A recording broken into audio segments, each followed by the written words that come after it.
Kamusta ka mo mga brother at mga sister? May bago kita nga programa nga inyong mabatian. Ini na hanugod sa mga likom sa mga selyo.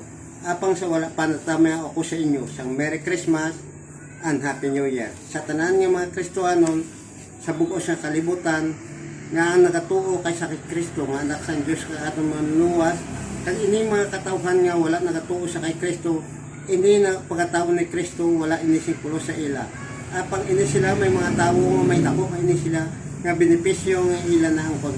Pareho sa kay Kristo hanon sa pagkatao ni Kristo kag pagpaginbatay sa cross.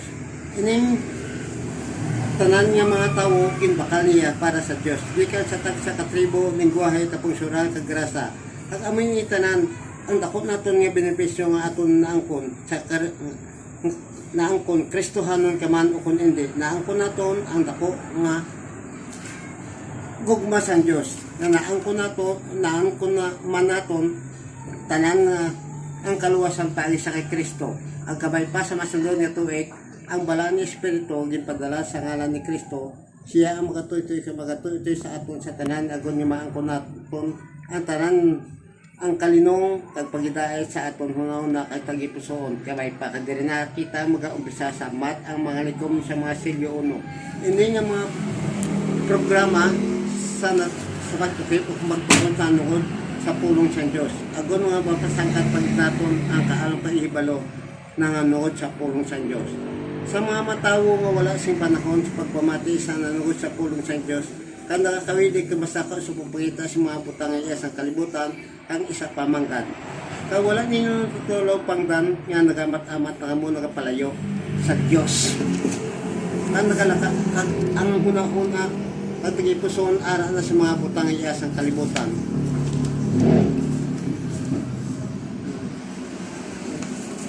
Kaya naman nagalakat ka kamo sa tiko nga dalan nga inyo ginausoy sa sining kalibutan. Kaya hindi na ang Espiritu sa Diyos ang nag-uukot sa inyo, kundi ang iyas ang Espiritu sa kalibutan ang nag-uubas sa inyo. Pag hindi nga programa taga inyo ni sindutay nga tiyon, sa inyo kaugalingan sa pagpawati sa inyo nga programa. Kaya hindi nga programa makabulig sindako sa inyo sa kaugalingon. Agon mahatagan kamo sing kaalam kag ihibalo na nugod sa pulong sa Dios. Kaya matitiban ninyo ang dalan sa kamaturan. Kag mahangpan ninyo ang matabo sa nagliligat sa kapanahon kag sa palabuton kag sa subong nga panahon. Ago to mag-abot man ini manggid ini nga mga butang wala nato na ginapaabot kay hindi na kita magatingala kang mahadlok kung mag-abot ini nga mga butang sa kalibutan. Kay hindi na kamo makamangkot sa inyo kaugalingon kung ano na natabusin niya sa panahon kay tuod may ara na kamo sing kamadamo ang kaalam ang hibalo nga inyo naton sa sining mga programa kag makabulig ini sintako sa inyo kaugalingon kung ano ang inyo buhaton kung mag-abot ini nga tion kag sa subong nga kag sa subong mga ignorante kamo kag inosente kamo nahanungod sa pulong sa Dios kag nagalakat kamo sa tikong dalan nga inyo ginuusoy kag ginalimbungan kamo sa Espiritu nga iyas ang kalibutan. Ang nakakabuhi kamo kan nakakawili kan nagahandom sa mga butang nga iyas ang kalibutan kag wala sa inyo una kung ano ang matabo sa sining kalibutan. Kay wala kamo sa dalan sing kamatuoran. At sa kung ano kung maumpisan na naton ini nga programa nga ginatawag nga ang mga likom sa mga selyo. Ini makabulig sintako sa inyo kung paano magtubo sa inyo tagipuso. Magatubo kag mapabugtawon ka ang nagakatulog ninyo nga tagipusoon pagi sa pulong sa Dios kag makabulig kag makapasangkat pala ang inyo ihibalo kag kaalam na hanungod sa pulong sa Dios. Kag kung magmadamo na kamo nga matun-an sa kaalam kag ihibalo na hanungod sa pulong sa Dios sa sige nga programa ka pwede na ninyo i-share sa inyo pamilya abyan ka makilala kag sa iban pa nga mga tawo nga bisan paano makabulig kamo sa pagpadalaptas na hanungod sa pulong sa Dios ang inyo natun-an nga sing una ang inyo handom sa inyo kaugalingon mga butang nga iyas ang kalibutan kag manatingalan na kamo sa inyo kaugalingon nga may madamo na kamo nga kaalam pag ihibalo nga inyo matun-an sa sini nga programa kag hindi na kamo mapatalang si mga tawo nga manupatalang nga sa dalan sing kamatuoran ag na nagdula na sa inyo tagipusoon ang mga butang siyang iya sa kalibutan kay tungod sing pagbato ninyo sa kay Kristo sa inyo tagipusoon kag diri pag-uhon ang inyo kabuhi. Kag ini ang espiritu sa kamaturan magatubo sa inyo tagipusoon kag paagi sa pagtuo sa kay Kristo kag siya ang magatuloy sa inyo sa bugo sa kamaturan kag upod sa inyo kag magapabilin sa walay katugtuban ang mapahayag sing tanan nga mamutang sa palaabot nga gusto ninyo mahibala kag subong wala pa kita sing kaalam paghibalo nga natun-an nga daw pareho na lang kita sang isa ka bata nga inosente nga wala sing hinaluon kung ano ang makakatabo sa kalibutan apang kung maumpisa naton ini nga programa kadiri na magamat-amat na nga magabuksan ang aton nakakatulog nga hunaw-una kag aton tutibon kung ano ini nga sekreto sining mga nikom sa mga sindol nga sing una madamo nga propeta nga tumuluo sang Dios higin pagtaan sing mga tanda nangungod sa palaabot sing panahon pagpaagi sa mga palanawon kag mga simbolo mga buguday mahangpan halos sila tanan may kinalain-lain man nga pagamo apang hindi gid naton masyado mahangpan kung ano gid ang matabo sa palaabot sing panahon paagi sa mga palanawon kag mga simbolo nga mabudlay mahangpan halos sila tanan may kinalain-lain man nga paghangop apang hindi gid naton masyado mahangpan kung ano gid ang matabo sa palaabuton sing panahon kay ini nga nagapakita lang si mga simbolo kag mga palanawon sa mga propeta sa mga tumuluo sa Dios nga hindi gid na masyado klaro kag maakal kag mahangpan ang tanan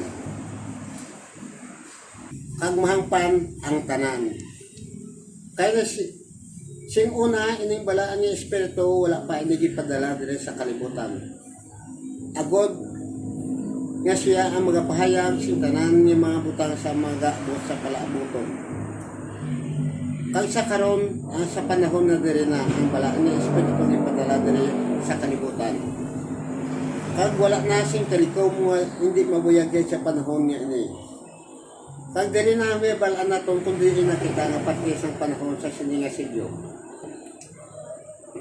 kay hindi nga mga silyo kasugpon pa ini sa umpisa kag pagtugas sing tanan nga may kabuhi sa kalibutan kag sa katapusan sing panahon kag kun hindi naton ini isa-isahon ang mga simbolo kag mga palanawon sa sining libro sa kamaturan magapabilin kita nga blanco kag ang aton mga kuna-una kag wala gid kita nakaibalo kung ano ang matabo sining kalibutan at madali man kita madayaan sining mga kaaway ang ginagamit sa tanas na nagapalapta sa kalibutan nga manugpatalang ka mga butigon nga manugwali sa panahon ini kay sa panahon ini ang espiritu sing kamaturan ipadala na dire sa kalibutan nga mananabang sa tumuluo sang Dios kay siya man ang nagapahayag sing tanan nga mga butang sa palaabuton nga gusto ninyo kay balaan kag mahangpan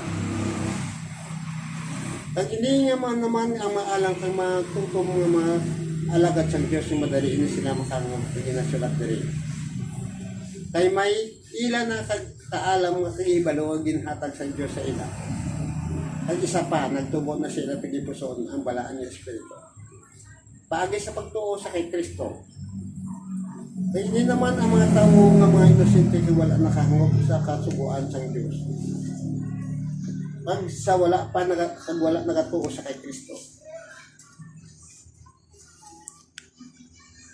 kaya hindi naman wala nagatuo sa kay Kristo kag nagahimo sing tanan nga sa sing kalainan kag kalautan ay hindi mga tumuluo sa Dios magalakat sila sa pitong adalan nga ginausoy kag ara na sila sa kadulom nagakadlaw kang nagayugata sila sa sininga pulong kay hindi sila makangop kay makahibalo sa ginasulat diri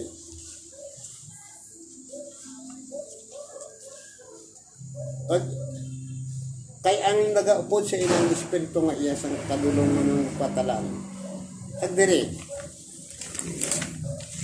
madali sila makasandad kag matumba kay wala sila nagakabuhi suno sa kasubuan sa Dios kag ang Dios nagapaandam sa sining nga mga tawo nga kun hindi makabag-o sila magaabot sa ila ang kalaglagan kag kamatayon sa ila padulungan sa ila lawas kag kalang sing malawig nila sa pag-alagad sa Dios.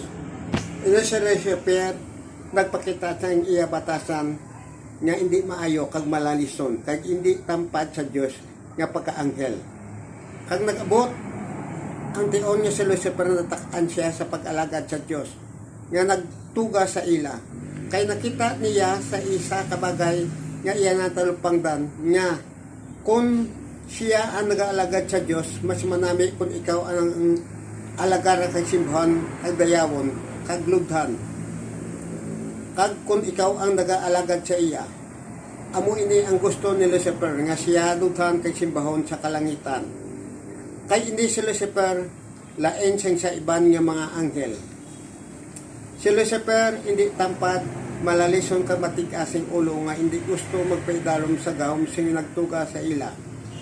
Kang nag-abot ang panahon nga nagplano si Lucifer si maitom nga buko sa Dios nga magrebelde sa kalangitan. Kay hindi siya kontento sing kalipay nga iya nabatikan kag kailwayan nga ginhatag sa iya nga nagtuga sa ila. Kay tungod sang iya mataas nga handom kag amo yang kag ambisyon sa iya kabuhi kag amo ini ang nagtulod sa iya nga sulayon ang iya mga kaupod nga mga anghel nga magrebelde sa kalangitan. Nga siya nagahandom sa iya kaugalingon nga siya simbahon kag dayawon kag kalagaran nga daw ipareho sa isa ka Dios. Apang ini tanan wala nalipod sa Dios. Ginahandom kag ginaplano nila sa kay ni tanan dala na sa plano sa Dios sa palaabuton. Agod nga matuman ang tanan nga ginaplano sa Dios sa palaabuton. Kay ini sila sa maalam kag tuso nga pag-anghel. Sampaton ini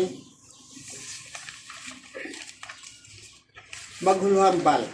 Ang tanan nga nakakawas siya mga big daw kalamay katamis.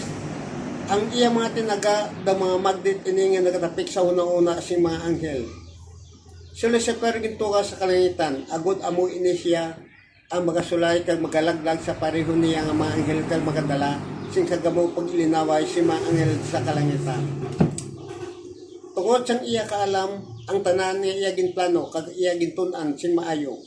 Ang tanan kun ano ang maayo nga iya pagabuhaton nga magupod kag masulay niya ang tanan nga mga anghel nga magrebelde sa kalangitan. Kag diri niya ginumpisahan ang pagsulay sa kapareho niya nga mga anghel. Kag iya ginhiluan ang maayo nga una-una sing iya kaupod nga mga anghel. Kay tungod mataas ang iya pagkabig sang iya kaugalingon nga nagahandom man siya nga mangin isa ka Dios sa kalangitan. Kay ang iya ginuna ang iya mga sumulodod nga malapit sa iya kay iya masaligan nga mga anghel nga may pinasaig nga mga kaum. Kag iya pinanghagan nga magrebelde patok sa Dios sa kalangitan. Nga nagasiling siya, ilwayon naton ang atong kaugalingon sa iya pagginahom kag sikuyon naton ang iya pagdumalahan. Nga hindi na kita magpaidalom sa iya gahom. Agod hilbay kita sing tanan naton nga pagabuhaton nga wala si may makapugong kag wala si may makabalabag sang atong pangihimuon kag iya